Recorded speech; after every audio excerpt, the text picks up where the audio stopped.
Hey folks, well, this week sadly saw the passing of Sinead O'Connor, the remarkable Irish artist with a very incredible voice. So she came on the scene in the late 80s with a debut album that garnered some attention, and then by the early 90s, she'd released a second album which really took her to the top of the charts. The album I Do Not Want What I Have Not Got, which included that song Nothing Compares to You, which was written by Prince, but had that stellar vocal quality that only Sinead could bring to that.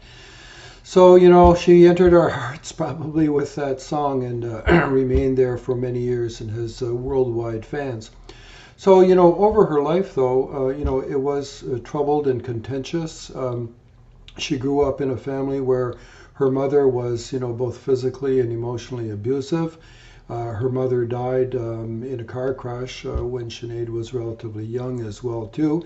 So it remained a kind of an unresolved issue for her. Over the course of her life, she had, troubled relationships. She was married and divorced 4 times. And even, tragedy haunted the issues with her children as well, too. She had 5 kids, but one of them committed suicide in 2022, something that affected her deeply. And of course, she herself had admitted to, mental illness issues over the years, had been diagnosed with, PTSD, bipolar, borderline personality disorder, intermittent depression, and threats of suicide a number of times. So she was open and frank about that, but obviously, a very troubled life for many different reasons. She was, relatively religious as well too. She was at one time ordained as a Catholic priest. Later on, she changed faith and embraced Islam and took on a new name.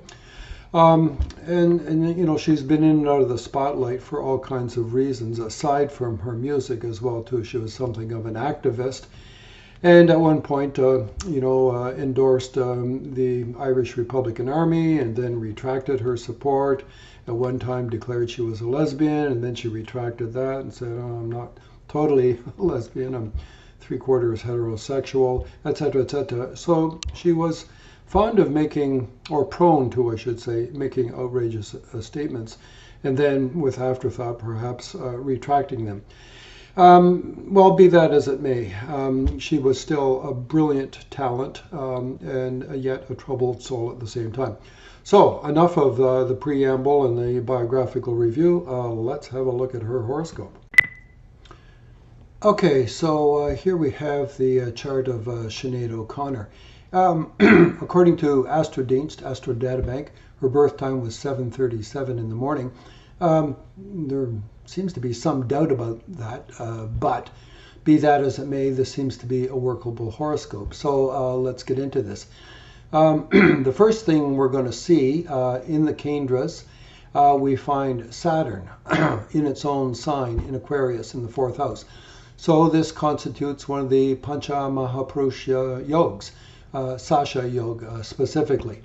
So this is a powerful yoga which creates something of an archetype.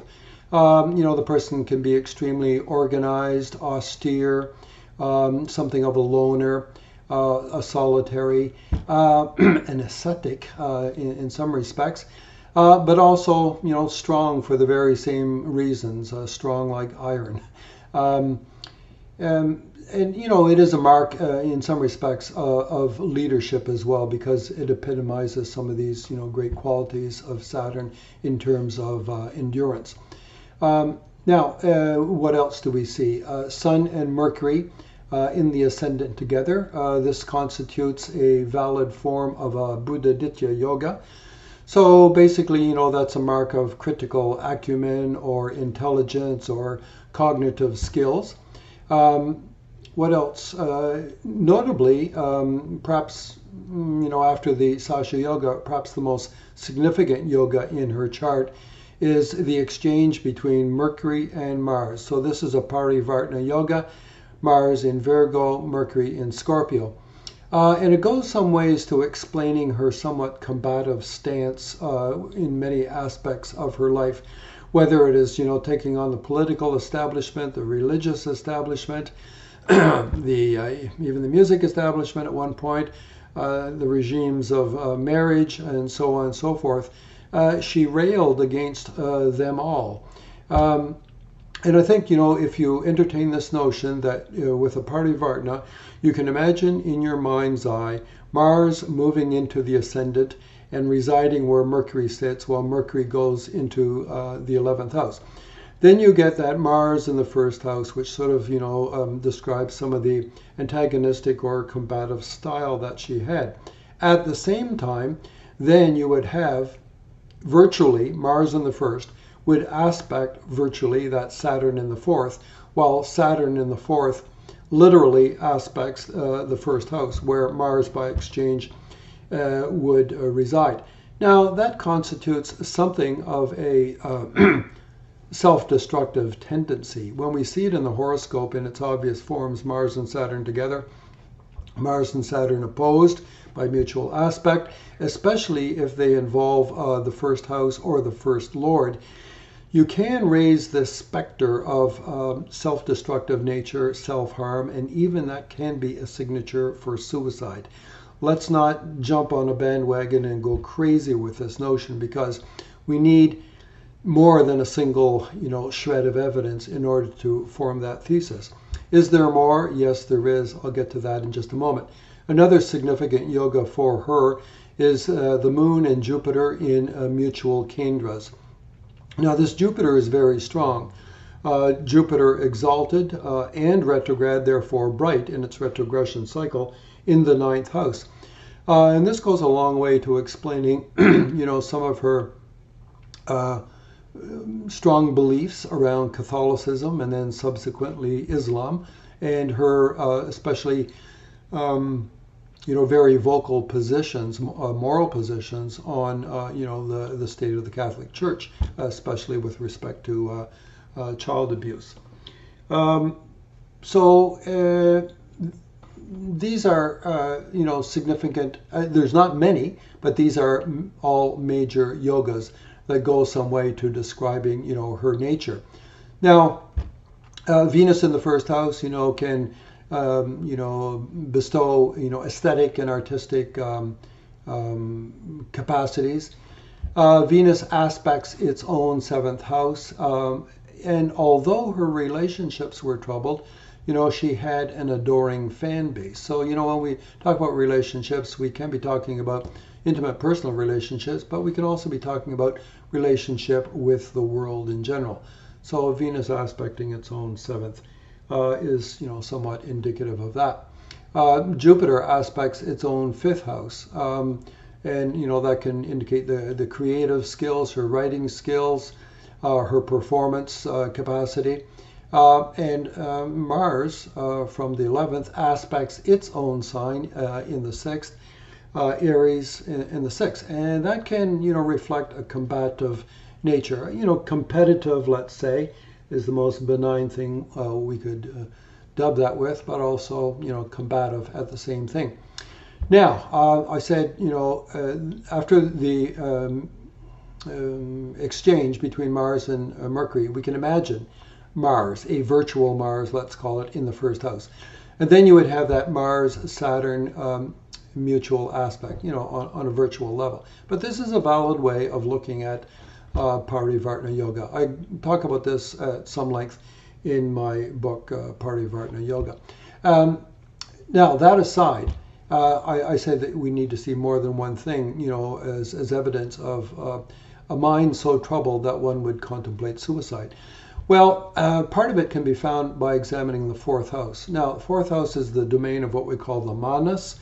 In Vedic psychology, this is the sort of, the operating system of the mind, the animalistic part of the mind, which registers, sense perceptions, sight, sound, taste, smell, and touch. And, depending on our reaction to those, we form likes and dislikes, or aversions or attractions. And that is the basis of personality. Now, the signatures for the manas, or the indicators for the manas, are the 4th house and its lord, and the moon, which is, the karaka for the manas. Now, we seek to avoid any influence from Saturn and or the Rahu-Ketu axis, which are all seen as being disruptive for the tranquility of the mind. Now, Saturn in its own sign in the fourth house is not in itself, a bad sign, because it means the fourth lord sits in strength. If there's a problem with Saturn there, it lies in this. Check out the degree for Saturn, 2938 of Aquarius. That means it's Sandhi. It's on the verge of the cusp, and therefore regarded as somewhat vulnerable. That might be the simplest thing to say about the state of her mind. However, if we move on to the moon as a karaka for the mind, what do we see? Well, the moon is in the 12th house. So that's not a good sign. If the lord of the fourth or the moon is in a trikishtana, that's not a good sign. If the lord of either is weak, that's also not a good sign. What's the status with moon? Ordinary in Libra, but look at this. It's very dark in its cycle. Waning moon, as it turns out. That's not so much what matters, but the fact that it's dark. Furthermore, it lies upon the Rahu-Ketu axis. So as far as the moon goes, 3 strikes against. It's dark in the 12th house and afflicted by the Rahu-Ketu axis. Those are all problematic for the state of one's mind. And, then seeing that and the virtual mutual aspect between Mars and Saturn, that can be enough to say there's a person at risk for self-harm. Now, relationships, we would look at this and we'd say, Venus, the seventh lord, aspecting its own sign, and no other influence upon that seventh house, except, Sun and Mercury, which are, sort of neutral in this regard. Why was she married and divorced 4 times? Why such troubled relationships? Well, sometimes we have to look into the Navamsha to get clues. I'm not going to try to do that now. But here's something we can always do if we're unsure of what we see. We can always rotate, and that's what I'm going to do here, rotate the chart to place the moon in the first house. So this is a Chandra Lagna chart. Then what do we get? We get Rahu Ketu running through the first and seventh house axis. That can be troubling. And then now you have Saturn aspecting that Rahu in the seventh house. Furthermore, you have Mars, which is the seventh lord, gone to the 12th, and now it aspects its own sign. I mean, that can be a remediating thing, but the fact that the lord has gone to the 12th house can also be problematic. So, this is not a, major proving my case kind of thing, but it goes to show that there's nuance in the chart.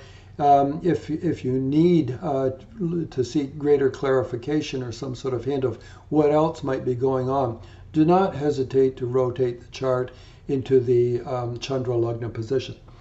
Now, throughout her life, she enjoyed much of her success. She was discovered and enjoyed her massive popularity and hit albums all throughout the 80s, which 80s and into the year 2000. And this was all during the dasha of Jupiter. And notice that, this Jupiter is very strong, double strength, exalted, retrograde at the same time, aspects its own 5th house. So aspects of performance and creativity would all be, very much pronounced. Although her career didn't, fall off into the ditch in Saturn dasha, we would not expect that either, because Saturn is, after all, strong. It's Sasha Yoga, one of the major Pancha Mahapurush yogas. So, but this Saturn does afflict her ascendant. And as I say, it is Sandhi, and so it reflected some instability. So during this period, she began to evidence more mental health issues, confessed to them in public, was under suicide watch at one point because she was so depressed. Indeed, her son, her first child, I think it was, committed suicide in January of 2022. And this deeply affected her, and she talked a lot about it. And in fact, just days before her recent death too, she talked about it again. So, that was a, largely troubled period for her. She converted to Islam during the same period when, her doubts about Catholicism had reached a peak, and she obviously wanted to renounce it and move on to something else. Well, it's not just moving on to something else, but moving on to perhaps a religion or a spiritual foundation that she found more comforting to her in her time of need. Okay, that's it for that. Okay, so just to tidy up a few loose ends, a couple of things I forgot to mention during the course of that astrological discussion.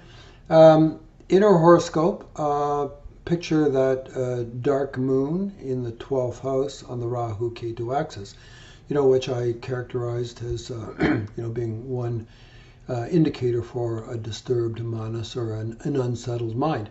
But the 4th house is also domestic life and mother and peace of mind, all of those things and more.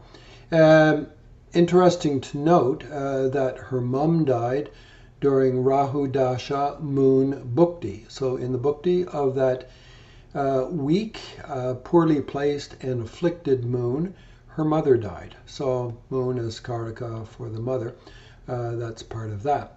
Then many years later in Jupiter Dasha Moon Bhukti, she made her real suicide attempt, or, had discussed it so much that she was, I think hospitalized at the time and put on suicide watch.